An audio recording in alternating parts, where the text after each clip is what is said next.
ಭಾರತ ದೇಶದಲ್ಲಿ ಅತ್ಯಂತ ಹೆಚ್ಚಿಗೆ ಉದ್ಯೋಗದ ಅವಕಾಶಗಳು ಸಿಗ್ತಾ ಇರೋದು ಅಂತ ಹೇಳಿದರೆ ರೈಲ್ವೆ ಇಲಾಖೆಯಲ್ಲಿ 13 ಲಕ್ಷ ಜನ ನೌಕರರು ಈಗ ಸೇವೆ ಸಲ್ಲಿಸ್ತಾ ಇದ್ದಾರೆ. ಪ್ರತಿ ವರ್ಷ 80,000ದಿಂದ 1 ಲಕ್ಷ ಜನಗಳನ್ನ ನೇಮಕಾತಿ ಮಾಡ್ಕೊಳ್ತಿದ್ದಾರೆ. ನಮಗೆ ಬ್ಯಾಂಕಿಂಗಲ್ಲಿ ಶ್ರಮ ಪಟ್ಟ ಮೇಲೆ ಆಯಾ ಪ್ರಾದೇಶಿಕ ಭಾಷೆಗಳಲ್ಲಿ ಪರೀಕ್ಷೆ ಬರೀಲಿಕ್ಕೆ ಅನುಕೂಲಗಳನ್ನ ಮಾಡಿಕೊಟ್ಟಿದ್ದಾರೆ. ಆದರೆ ರೈಲ್ವೆ ಇಲಾಖೆಯವರು ಇಲ್ಲಿವರೆಗೂ ನಿಮ್ಮ ಭಾಷೆಗಳಲ್ಲಿ ಪ್ರಾದೇಶಿಕ ಭಾಷೆಗಳಲ್ಲಿ ನೀವು ಪರೀಕ್ಷೆಗಳನ್ನ ಬರೀಬೋದು, ಸಿದ್ಧತೆ ಮಾಡಿಕೊಳ್ಳ್ರಿ ಅಂತೇಳಿ ಇಲ್ಲಿವರೆಗೂ ವಾಗ್ದಾನ ಕೊಟ್ಟು ಭರವಸೆ ಕೊಟ್ಟು ನಿನ್ನೆ ತಾನೇ ಅನೌನ್ಸ್ ಮಾಡಿದ್ದಾರೆ.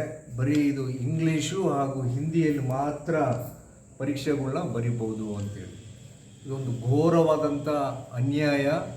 ನಮ್ಮ ಹಕ್ಕನ್ನು ಕಸಿತಾ ಇರೋದು.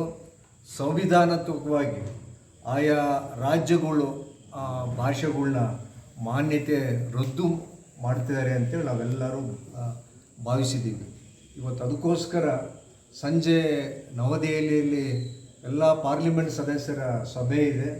ನಾವೆಲ್ಲರೂ ಒಂದು ನಿಯೋಗ ಹೋಗ್ತಿದ್ದೀವಿ. ಇಡೀ ರಾಜ್ಯದಿಂದ ಒಂದು 50 ಜನ, ನಮ್ಮ ತುಮಕೂರು ಜಿಲ್ಲೆಯಿಂದ 3 ಜನ ನಾವು ಹೋಗ್ತಿದ್ದೀವಿ. ನಾನು, ಯಲ್ಲೇಶ್ ಗೌಡರು ಹಾಗೂ ನಾಗರಾಜ್ ಅವರಿಬ್ಬರು ಕನ್ನಡಪರ ಸಂಘಟನೆಯವರು. ಪ್ರತಿ ರಾಜ್ಯದಿಂದ ಒಂದು ಪ್ರಾತಿನಿಧ್ಯ ಇರಲಿ ಅಂತೇಳಿ ಎಲ್ಲರೂ ಸೇರಿ ನಾಳೆ ಬೆಳಿಗ್ಗೆ ಕೇಂದ್ರ ರೈಲ್ವೆ ಸಚಿವರಾದಂಥ ಅಶ್ವಿನಿ ವೈಷ್ಣವ್ ಅವ್ರ ಟೈಮ್ ತೊಗೊಂಡಿದ್ದೀವಿ. ಅವ್ರನ್ನೂ ಭೇಟಿ ಮಾಡಿ ನಮ್ಮ ಮನವಿನ ಅರ್ಪಣೆ ಮಾಡ್ತಾ ಇದ್ದೀವಿ. ಇದೆಂಥ ಮೋಸ ಅಂತ ಹೇಳಿದರೆ, ಪರೀಕ್ಷೆ ಶುರು ಇದ್ದಕ್ಕಿದ್ದಂಗೆ ಕನ್ನಡದಲ್ಲಿ ಪರೀಕ್ಷೆ ಇಲ್ಲ, ಬರೀ ಹಿಂದಿ ಇಂಗ್ಲೀಷಲ್ಲಿ ಮಾತ್ರ ಬರೀರಿ ಅಂತ ಹೇಳಿದರೆ, ಕರ್ನಾಟಕದಿಂದ ಅರ್ಜಿ ಸಲ್ಲಿಸಿರುವಂಥದ್ದು 2,82,000 ಜನ ರೈಲ್ವೇಸ್ಗೆ. ಎಲ್ಲರೂ ಕನ್ನಡದಲ್ಲಿ ಪರೀಕ್ಷೆ ಬರಿಬೋದು ಅಂತೇಳಿ ಸಂಪೂರ್ಣ ಆತ್ಮವಿಶ್ವಾಸದಿಂದ ಸಿದ್ಧತೆಗಳನ್ನ ಮಾಡಿಕೊಂಡಿದ್ದು. ಅವ್ರ ಗತಿ ಏನಾಗಬೇಕು?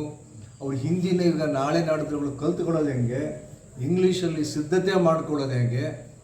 ಬ್ಯಾಂಕಿಂಗಲ್ಲಿ ಕನ್ನಡದಲ್ಲಿ ಪರೀಕ್ಷೆ ಬರೋದಕ್ಕೆ ಅವಕಾಶಗಳು ಕೊಟ್ಟರು. ಅದು ಹೋರಾಟಗಳು ಆದಮೇಲೆ ಹಲವಾರು ಬಾರಿ ಪ್ರತಿಭಟನೆಗಳು ಆದಮೇಲೆ ಕೊಟ್ಟರು. ಹಾಗೆ ಕೇಂದ್ರದ ಬೇರೆ ಬೇರೆ ಇಲಾಖೆಗಳಲ್ಲೂ ಸಹಿತ ಕನ್ನಡದಲ್ಲಿ ಪರೀಕ್ಷೆ ಬರಲಿಕ್ಕೆ ಅನುವು ಮಾಡಿಕೊಟ್ಟಿದ್ದಾರೆ.